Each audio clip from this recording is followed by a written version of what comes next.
Hello guys, this is Logan and I have Miss Jana Rowe here. She is our Assistant Director for Financial Aid at Connor State College. And we are doing a virtual FASFA day. Although it's not nighttime, I know a lot of times you guys will host or have FASFA night at your high school. We know that there are some videos out there that explains the FAFSA process on how to properly apply for FAFSA, going through your FAFSA ID and things like that. So we're not going to reinvent the wheel. We are going to upload a video that you could use as direction and instruction to be able to complete your FAFSA. And so be sure that you look for that link. But we're going to go more into the specifics about financial aid as it relates to Connor State College. And if you plan on attending here, it's super important that you pay attention to this video so that you know what you need to do and what you're eligible for and things of that nature.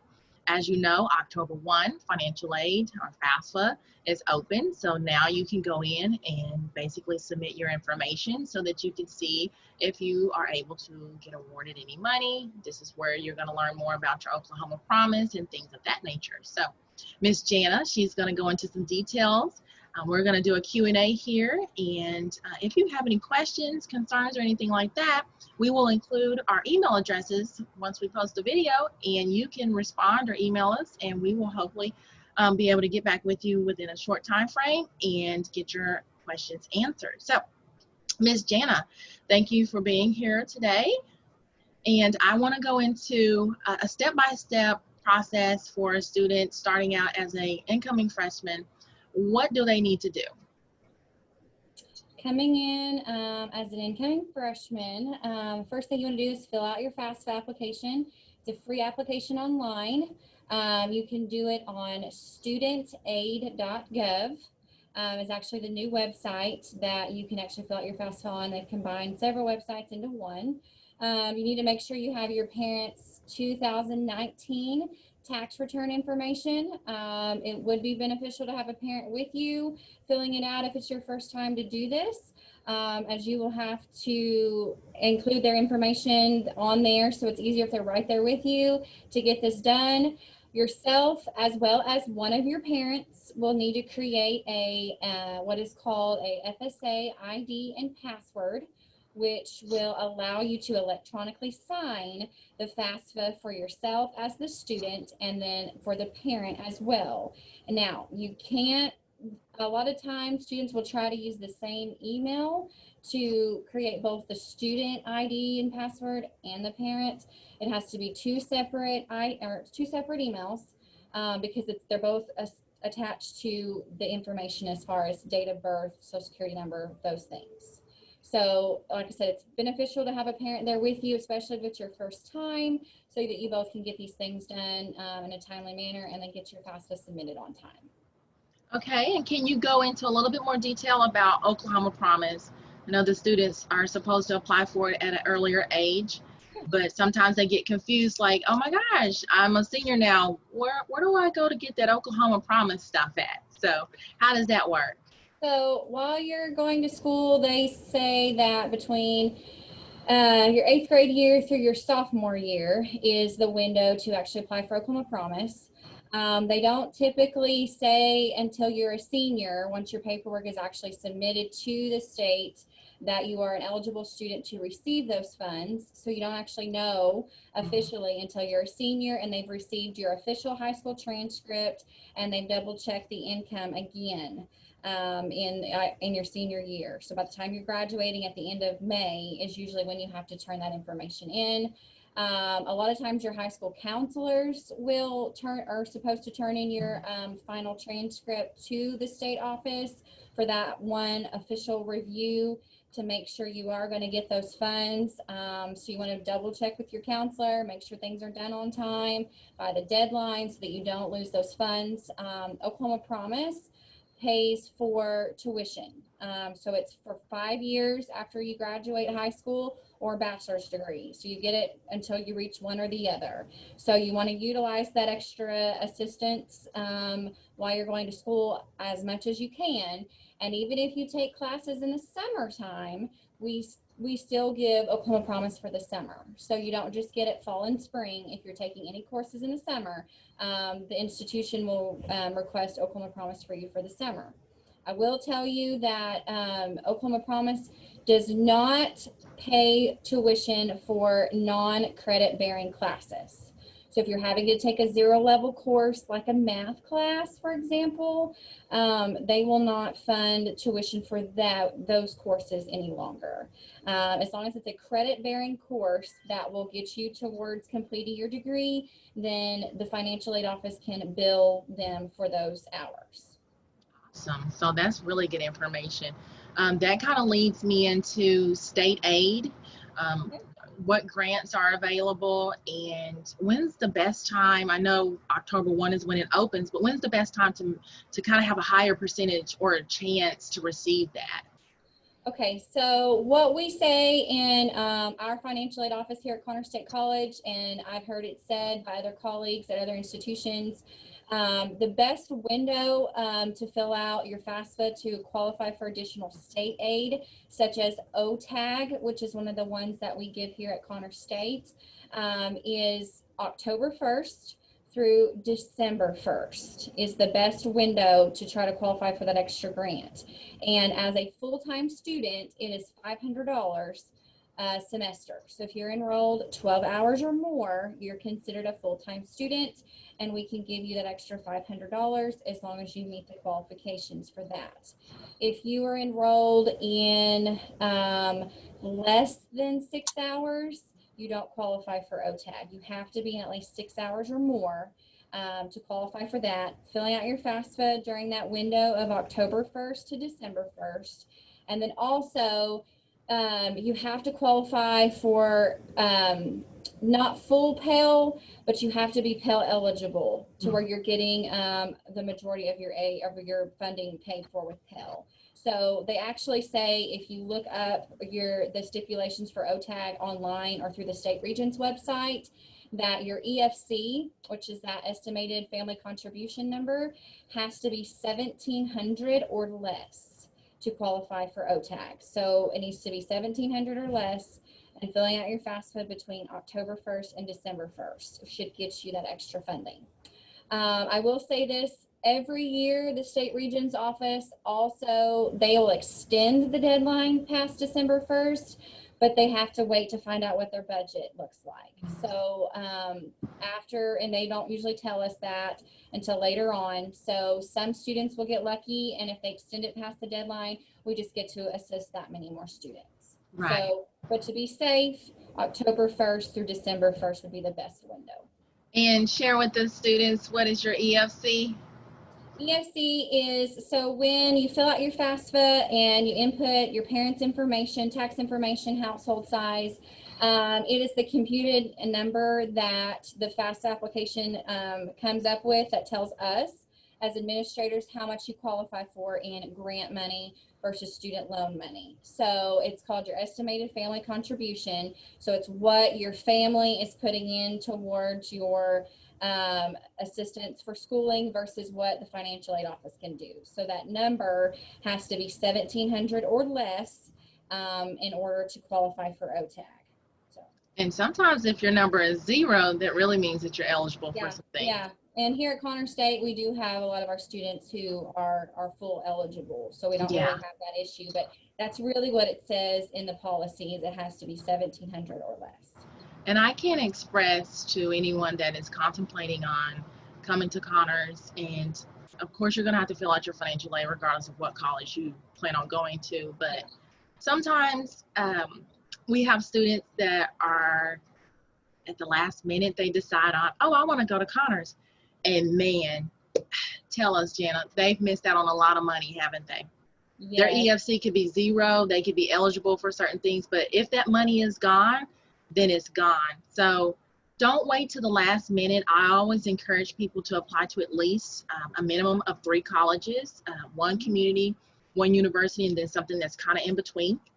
Okay. And so go ahead, start thinking about what college you want to attend so that whenever you do fill out your financial aid, you can put those colleges in the system, and that information, your information, will actually get transferred over. So there won't be any hard data retrieval or anything like that that's going to create a delay to where nobody will be able to review your information. So Just don't procrastinate. I don't think this is a good year for us to procrastinate anymore. No. Can you go into scholarships a little bit, such as tribal scholarships and institutional scholarships? I know that we will open up our scholarship application by December 1. The deadline is either going to be March 1st or March 31st. So just be on the lookout for that. But share with us about our tribal and our institutional scholarships.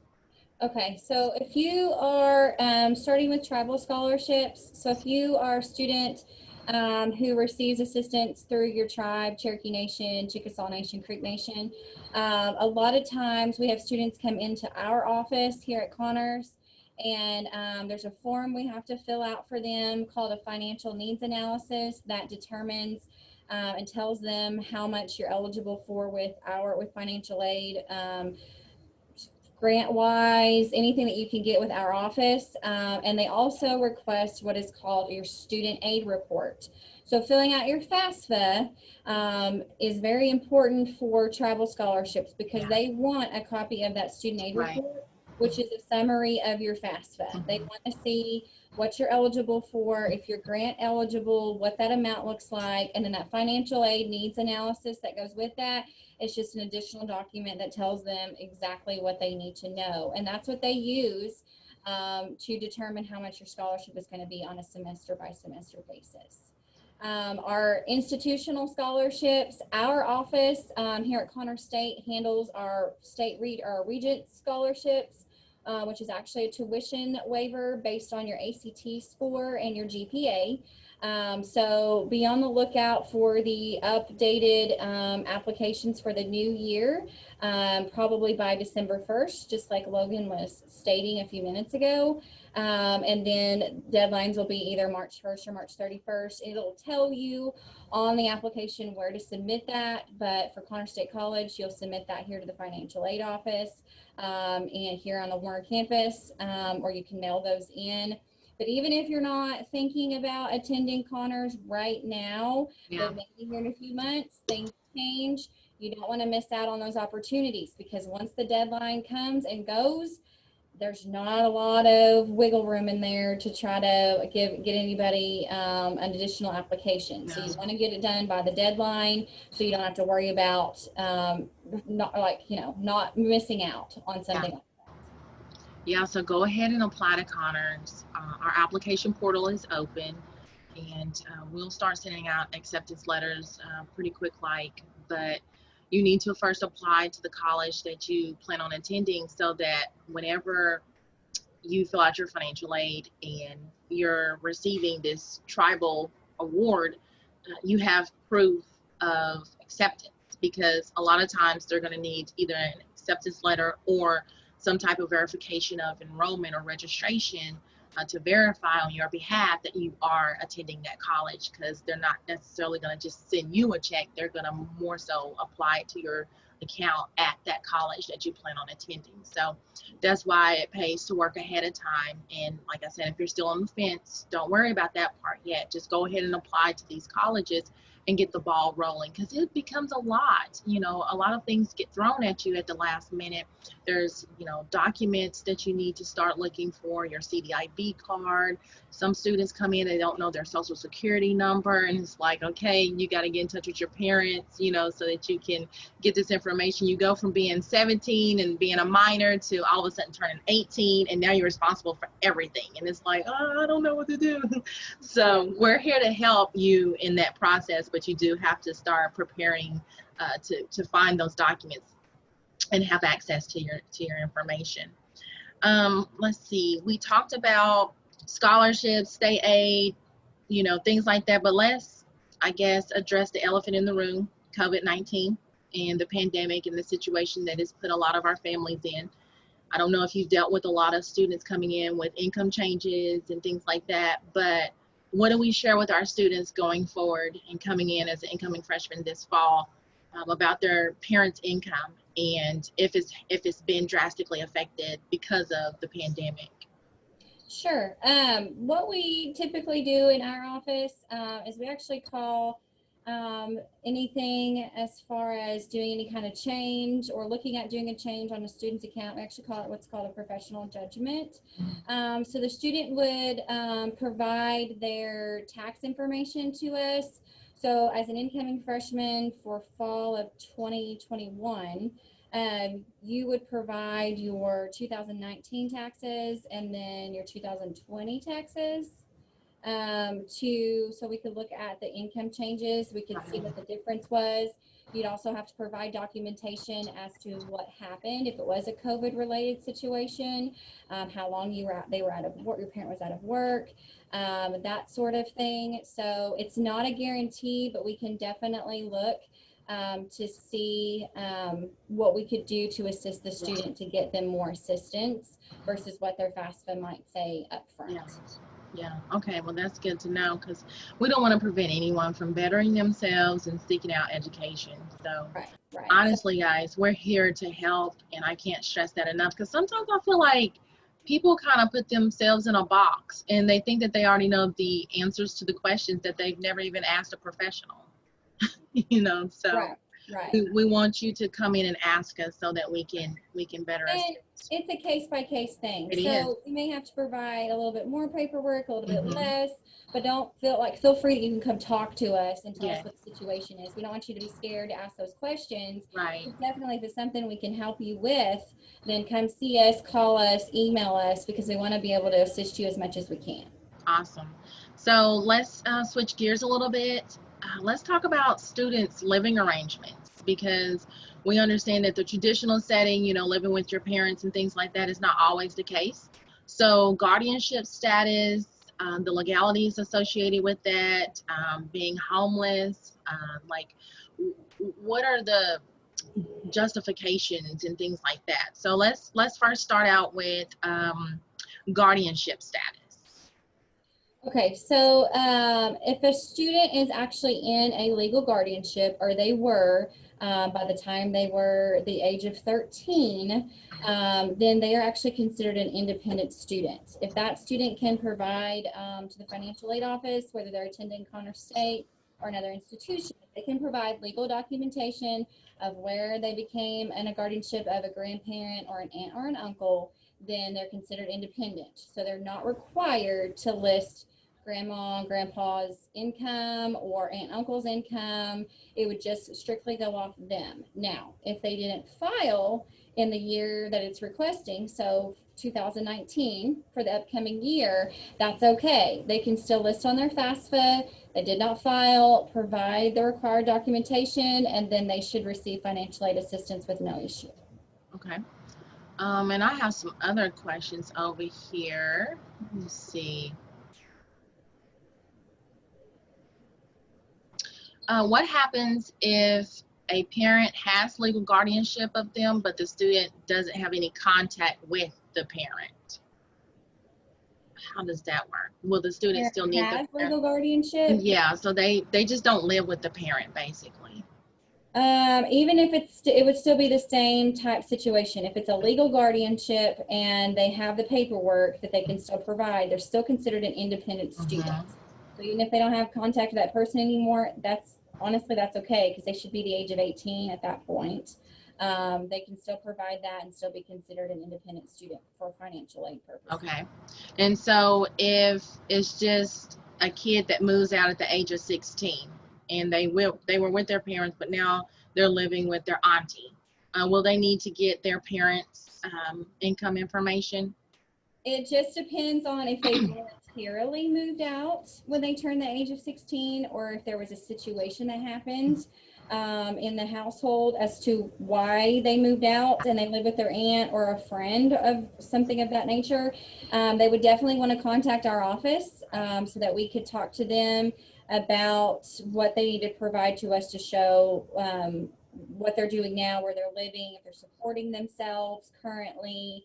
But it really just depends on if it was a voluntary thing, then typically we say, yes, you're still going to have to put your parent on your FAFSA. Yeah. So even if you had an argument, if you still can contact them, then yes, you're still gonna have to put them on your FAFSA. If it was something that actually happened, a situation that happened, and that's why they don't have contact, then we would have to talk to them about a little further in detail on that situation.